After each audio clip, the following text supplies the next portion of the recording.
Hello everyone, इस question में क्या गिवन रखा है? A block of mass small m is supported on the rough wall by applying a force F as shown in the figure. If the mu is the coefficient of friction, for what range of value of F the block remains in static equilibrium?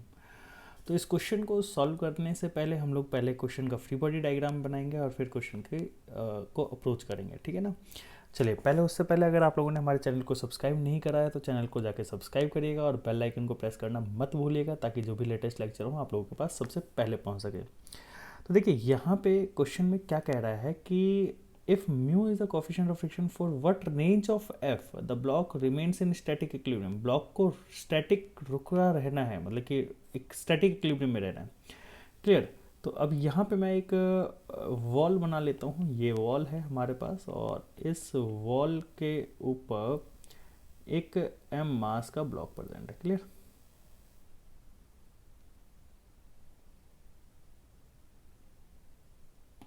इस तरीके से wall present है। इसको मैं दोबारा बना लेता हूँ।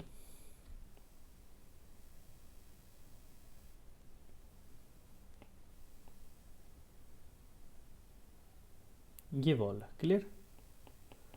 अब यहाँ पे इस वॉल का मास, इस बॉल नहीं, इस बॉडी का मास कितना है? Small M. क्लियर।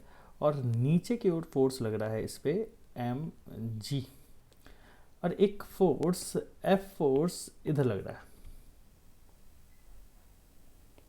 जब ये एफ फोर्स इस डायरेक्शन में लग रहा है तो ये अल्फा एंगल पे लग रहा है, ये एफ फोर्स। तो इस एफ फोर्स का एक कंपोनेंट हो जाएगा एफ कॉस अल्फा और दूसरा कंपोनेंट हो जाएगा that is equal to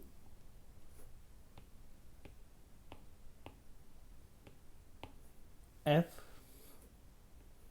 sign theta या F sine alpha.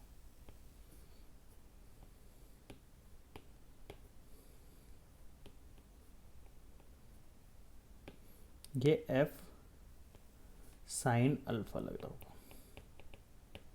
Clear. F sine alpha.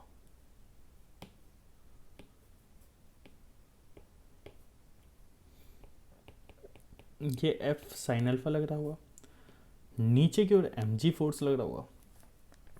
अब यहाँ पे दो चीज़ें पॉसिबिलिटी है कि या तो एम जी फोर्स ज़्यादा बड़ा हो एफ साइन अल्फा से, या फिर दूसरा कि एफ साइन अल्फा बड़ा हो एम जी फोर्स से। तो यहाँ पे दोनों ही कंडीशन को हम लोग लेके चलते हैं। If first condition, if m g is greater than F sine alpha, अगर एम जी ज़्यादा बड़ा हुआ एफ साइन अल्फा से, देन ब्लॉक हैव टेंडेंसी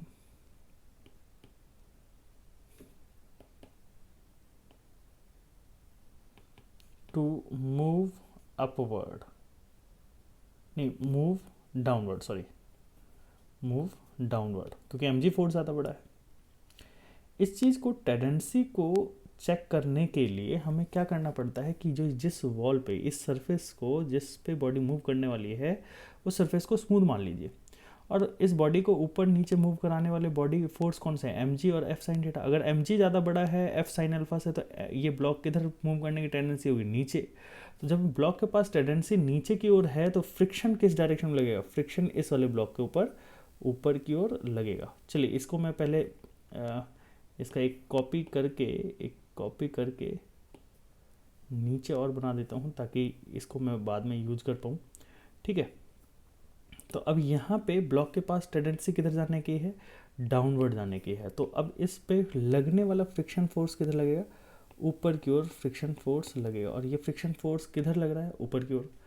और ये किस टाइप का होगा? स्टैटिक नेचर का होगा, क्योंकि ब्लॉक को किस तरीके से रहना है? स्टैटिक नेचर में रहना है ना। तो अब इस कंडीशन में होगा क्या, उस चीज़ को समझते हैं। तो यहाँ पे ये एम जी और एफ साइन अल्फा मिलके किसको बैलेंस करेंगे? ये एफ एस और ये एफ साइन अल्फा मिलके किसको बैलेंस करेंगे? एम जी को। तो यहाँ पे मैं लिख देता हूँ F R S plus F sine alpha is equal to M G. तो यहाँ पे अगर आप थोड़ा सा ध्यान से देखें तो ये फ्रिक्शन फोर्स किसको सपोर्ट कर रहा है, एफ फोर्स को सपोर्ट कर रहा है। तो यहाँ पे जो फोर्स बनेगा F sine alpha is equal to M G minus F R S. अच्छा एक और चीज़ समझिएगा, यहाँ पे नॉर्मल रिएक्शन फोर्स जो यहाँ पे नॉर्मल लग रहा होगा, इस नॉर्मल की वैल्यू किसके बराबर हो जाएगी, एफ कॉस अल्फा के बराबर हो जाएगी। और यही चीज़ हम यहाँ पे वैल्यू पुट करेंगे, ठीक है ना। तो यहाँ पे F sine alpha that is equal to M G minus F R S. F R S की वैल्यू की बात करूँ तो ये हो जाएगा mu F cos alpha.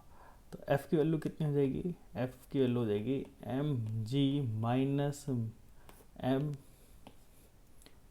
F sine alpha plus mu F cos alpha that should be equal to M G, और F common ले लेता हूँ तो अंदर बचता है sine alpha plus mu cos alpha that is equal to M G, और F की वैल्यू हो जाएगी M G divided by sine alpha plus mu cos alpha. ये एफ फोर्स आ जाएगा। क्लियर, चलिए ये हमारे पास एफ फोर्स की वैल्यू आ गई। और ये फोर्स जो होगा एफ फोर्स, ये होगा मिनिमम फोर्स। एफ की वैल्यू कितनी होगी, मिनिमम। क्यों, क्योंकि देखिए यहाँ पे जो फ्रिक्शन फोर्स है ये सपोर्ट कर रहा है किसको, एफ फोर्स को सपोर्ट कर रहा है। नेक्स्ट वाले केस में अगर हम बात करें case second, if F sine alpha is greater than, F sine alpha is greater than M G, then friction force जो लगेगा, स्टैटिक फ्रिक्शन लगेगा, वो किस डायरेक्शन में लगेगा, डाउनवर्ड डायरेक्शन में लगेगा। किस डायरेक्शन में लगेगा, डाउनवर्ड डायरेक्शन में। तो इस बार ये एफ आर एस किसको सपोर्ट कर रहा है, एम जी को सपोर्ट कर रहा है। तो इस कंडीशन में क्या होगा कि एफ साइन अल्फा किसको बैलेंस करेगा, M G plus F R S. क्यों, देखिए यहाँ पे in this condition then F R S will act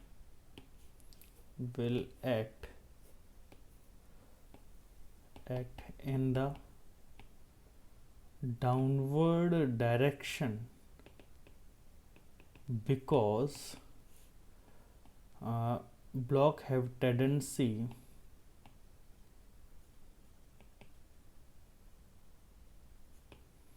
to move upward जाने की टेंडेंसी है। तो अब इस कंडीशन में क्या होगा, एफ साइन अल्फा जो है वो किसको बैलेंस करेगा, M G plus F R S, और m ji plus mu into F cos alpha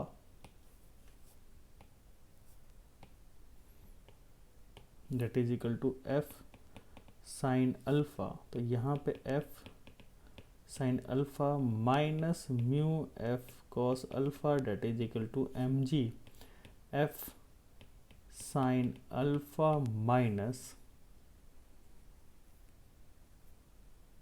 mu cos alpha is equal to M G. तो एफ की वैल्यू हमारे पास अगर आप ध्यान से देखें तो एफ की वैल्यू आ जा रही है M G divided by sine alpha minus mu cos alpha. ये हमारे पास एफ आ गया। क्लियर, ये हमारे पास एफ आ जाएगा। तो रेंज क्या हो जाएगी एफ की, ये रेंज हो जाएगी, ये मैक्सिमम फोर्स होगा, है ना, मैक्सिमम फोर्स। तो एफ की जो रेंज होगी वो मिनिमम से लेके एफ मैक्सिमम तक, इन दिस रेंज हमारा जो ब्लॉक रहेगा वो स्टैटिक इक्विलिब्रियम में रहेगा। आई होप आप लोगों को ये क्वेश्चन समझ में आया होगा। ऐसे ही वीडियो लेक्चर देखने के लिए हमारे चैनल को जरूर सब्सक्राइब करिएगा और बेल आइकन को प्रेस करना मत भूलिएगा, ताकि जो भी लेटेस्ट लेक्चर हो हम लोगों के पास सबसे पहले पहुंच सके। Thanks for watching this video. Okay bye.